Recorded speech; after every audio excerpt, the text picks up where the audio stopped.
السلام علیکم dear students, امید کرتا ہوں آپ سب خیریت سے ہوں گے۔ آج ہم یونٹ نمبر 13 روایات کی سمری سیکھنے جا رہے ہیں۔ آئیے سٹارٹ کرتے ہیں۔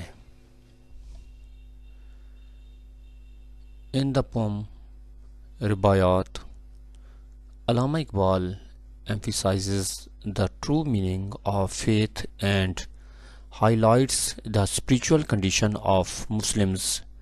نظم روایات میں علامہ اقبال ایمان کی حقیقی روح اور مسلمانوں کی روحانی حالت پر روشنی ڈالتے ہیں۔ In the first stanza, Iqbal compares faith with the courage of Prophet Ibrahim علیہ السلام, who remained firm in his belief even when thrown into fire۔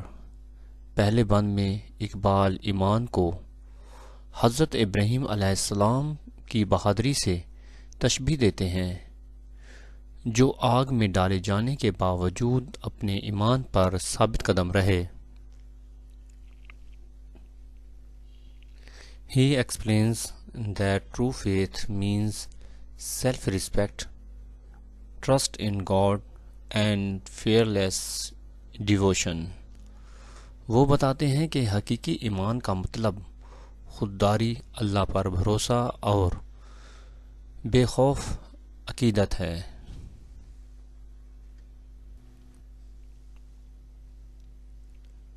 Iqbal warns that living without faith is worse than slavery because faith gives a person identity, purpose and dignity۔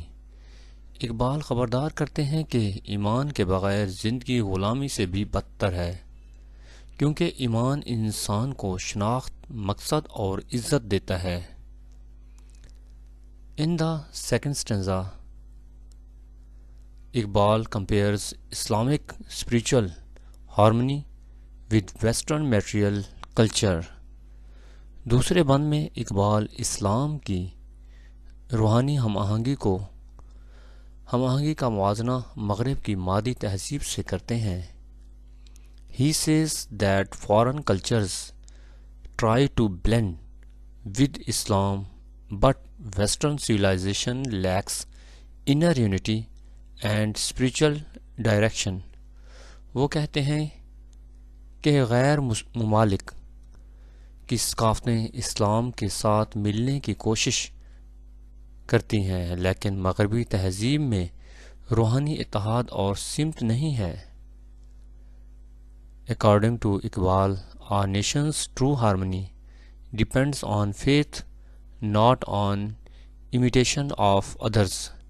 Iqbal کے مطابق ایک قوم کی اصل ہم آہنگی کا دار و مدار ایمان پر ہوتا ہے، دوسروں کی نقل پر نہیں۔ In the third stanza, Iqbal grieves over the decline of Muslims and their loss of spiritual passion۔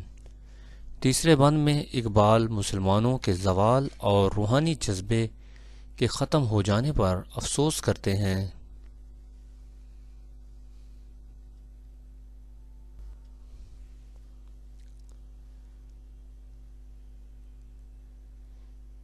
He observes that Muslims have become weak, confused and emotionally cold even in their worship۔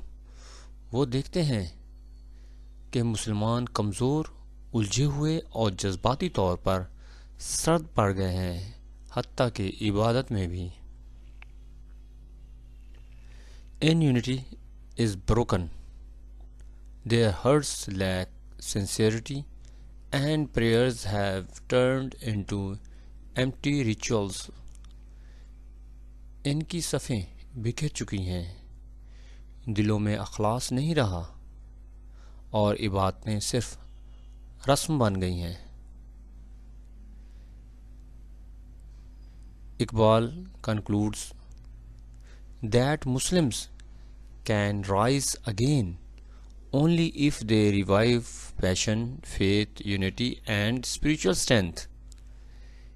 Iqbal نتیجہ اخذ کرتے ہیں کہ اگر مسلمان ایمان، جذبے، اتحاد اور روحانی طاقت کو دوبارہ زندہ کریں تو وہ پھر عروج حاصل کر سکتے ہیں۔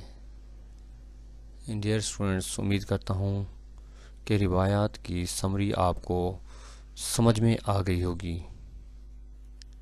اگر آپ میرے چینل پر نئے ہیں تو چینل کو سبسکرائب کریں، لائک کریں، کمنٹ کریں اور اپنے دوستوں میں شیئر کریں۔ انشاءاللہ نئے لیکچر کے ساتھ کل ملیں گے۔ اجازت دیجیے، اللہ حافظ۔